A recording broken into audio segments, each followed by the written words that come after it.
dit, la Convention citoyenne, on peut dire ce qu'on veut, mais elle a exprimé une envie d'un certain nombre de gens, de citoyens qu'on est allé chercher au hasard. Faire l'avocat du diable. Allez-y.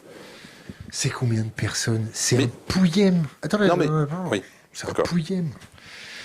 Quand on prend le non, mais, pardon, peu importe, c'est un pouillème, mais ils étaient tous passionnés. Au bout de 3 week-ends, ils ne voulaient plus en sortir. Hein, c'est-à-dire que... Et Jean-Marc, c'est pour ça. Non, pas du tout. Pas du tout. Et en fait, ils reviennent nous voir en disant, mais nous, on n'a pas eu le temps. On n'a pas eu le temps, on est frustrés. Et ce que vous faites, le plan, ça nous passionne. Parce qu'une fois qu'on est rentré dans... Vous connaissez ce problème, une fois qu'on est rentré là-dedans, on n'en sort plus jamais, hein, de ce sujet.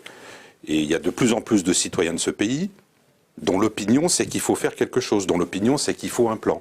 Mais dans tous les cas de figure, nous, ce qui nous intéresse, c'est pas de parler aux politiques, parce que là, c'est pareil. Enfin, moi, à titre personnel, j'en suis revenu. Quand j'étais jeune et naïf, c'est-à-dire jusqu'à il y a 2 ans, non, je plaisante. Il m'arrivait de me dire, bon, politique, c'est des gens comme moi, donc je vais aller les voir, je vais leur expliquer en quoi ça serait dans leur intérêt, ou etc., de faire telle ou telle chose. En plus, c'est très désorientant, parce que quand on est face à face, ils vous parlent comme si vous étiez quelqu'un de normal, et eux-mêmes se comportent comme s'ils étaient quelqu'un de normal, et ça les empêche absolument pas, face caméra, le lendemain, de dire l'exact inverse de ce qu'ils vous ont raconté avec la foi du charbonnier. Donc, c'est très désorientant au début. Hein. Et puis, j'ai fini par comprendre que si on parle des élus nationaux, c'est vraiment, alors cette expression est peut-être un peu méchante, mais pas très loin de la vérité pour moi, c'est des exécuteurs testamentaires. Donc en fait, il faut parler aux gens qui font le testament, c'est-à-dire à leurs électeurs. Donc il faut aller voir les électeurs. Donc maintenant j'ai fini par comprendre, en fait le politique, il faut lui parler quand il a besoin de vous. Tant qu'il n'a pas besoin de vous, c'est pas la peine de lui parler.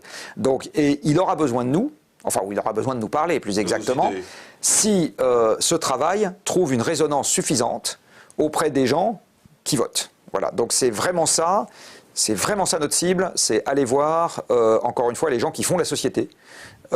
Et si ça marche, si on est crédible, si les gens disent oui, on a envie de raisonner de cette manière, on a envie de vous aider ou d'aider, parce que nous, pas nous en particulier, Laurent et moi on s'en fout, on n'est rien, mais d'aider à cette démarche qui est construire ensemble un truc qui fasse un peu consensus et qui donne une direction, qui s'appelle un plan, à ce moment le politique embrayera.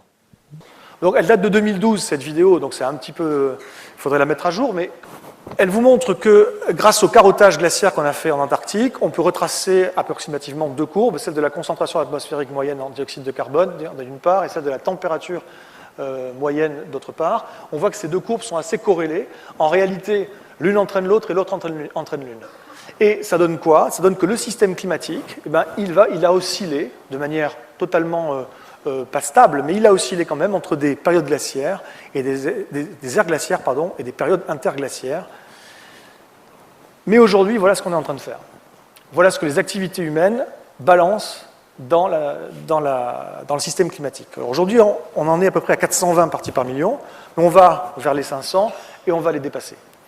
Pour le temps qu'il nous, moi comme vous, reste à vivre, et tous les gens sur Terre, la stabilité climatique est perdue à jamais, parce que les effets de cette perturbation vont être rémanents, même si on arrête les émissions.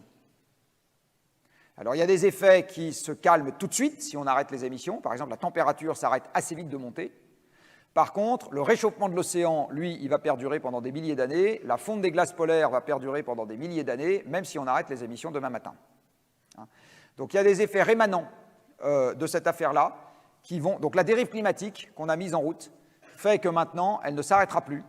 Enfin, l'inertie fait que ça ne s'arrêtera plus. Et que ce qui nous reste encore, ce qui est un énorme choix évidemment, mais ce qui nous reste encore comme possibilité, c'est le fait de la modérer plus ou moins, mais le fait de l'arrêter tout à fait. C'est-à-dire on dit, le jeu ne nous plaît plus, là stop, on appuie sur le bouton reset, mais ça ne marche pas.